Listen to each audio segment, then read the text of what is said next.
To the Middle East now, Israeli forces pushing deeper into the southern Gaza city of Rafah. The United States says it will not support Israel's operation there without a, quote, credible plan to protect civilians. Israel's military is ordering displaced Gazans to evacuate parts of Rafah as its forces expand their offensive.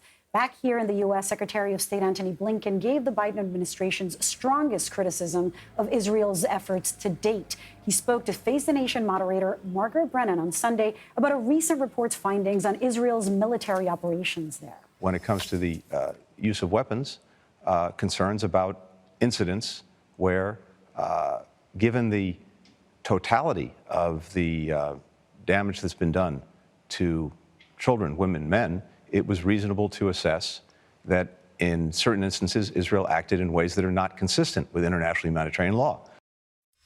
CBS News foreign correspondent Ramy Inocencio is following all these developments. He's in Tel Aviv for us. Ramy, good to see you.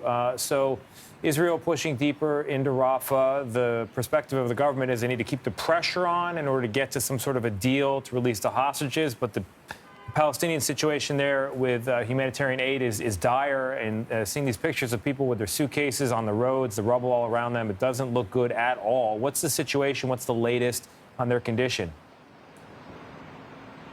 Hi, Tony. Yeah, well, the big number to know right now is 360,000. At least that many people, according to the United Nations, have now fled Rafah since Israel's military warned them to get out a week ago.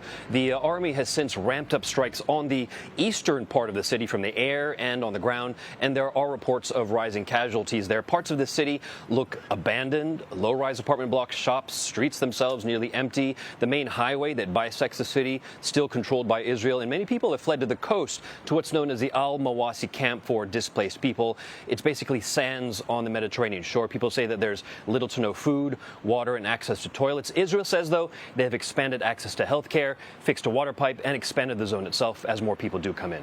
Hey, Ramy, it was remarkable to hear Antony Blinken speak in the terms that he did on Face the Nation. I mean, the Biden administration is now saying Israel's use of U.S.-provided weapons in Gaza is likely a violation of international humanitarian law. It's what a lot of people were expecting to hear from the administration. How's that report being received there?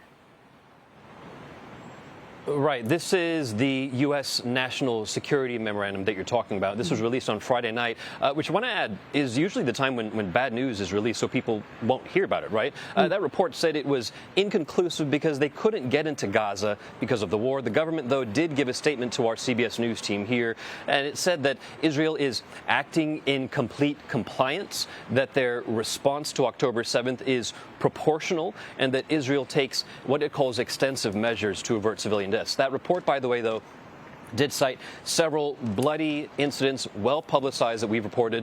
The deaths of 7 World Central Kitchen workers last April, the deaths of at least 118 Gazans when Israel's military shot people approaching their aid convoy a few months earlier, and also dozens more deaths at the Jabalia refugee camp. That was at the start of the war back in October, and the images from that left a massive crater in the ground. Ramy, today's a big day in Israel. It's Memorial Day. It's a day they mark the death of Israeli soldiers throughout the country's history, as well as victims of terrorism. It's a remarkable day of silence. Everyone stops what they're doing, and the sirens air. And then it rolls right into Independence Day tomorrow, and those are linked in the Israeli mind. Big day for political speeches. Netanyahu gave one, his first since the October 7th attack, where he was on Memorial Day, this somber holiday. How were the remarks received? Do you know?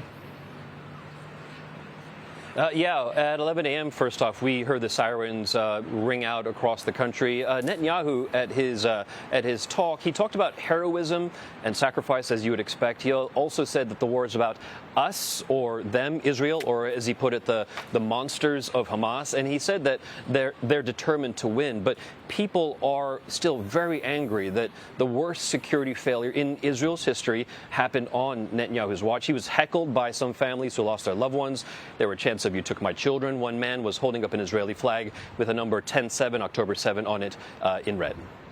Ramy, thank you.